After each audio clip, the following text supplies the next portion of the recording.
وہاں پر ان کو پتہ ہے کہ صدیق جان جو ہیں وہ چونکہ اتنے پسندیدہ نہیں ہیں، تو جان بوجھ کر بھی اس لیے بھی ارشد ندیم نے انہیں اوائڈ کیا ہے تاکہ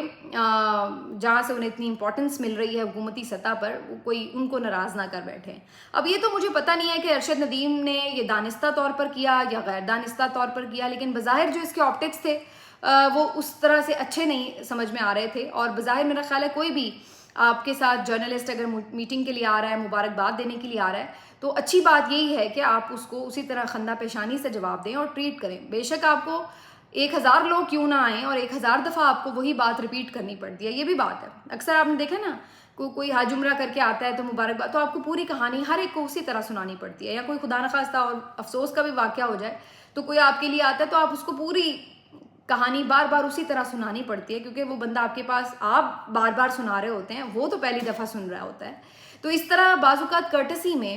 اخلاقی تقاضا یہ ہے کہ آپ اسی طرح اس کو رسپونڈ کرتے ہیں جب کوئی آپ کے لیے خوشی یا غمی میں آتا ہے، آپ سے ملنے کے لیے، آپ سے اظہار کرنے کے لیے، اظہار یکجہتی کرنے کے لیے، تو آپ اس کو اسی طرح سے رسپونڈ کرتے ہیں۔ تو اس لحاظ سے اس کی کچھ اچھی فیلنگز نہیں گئی۔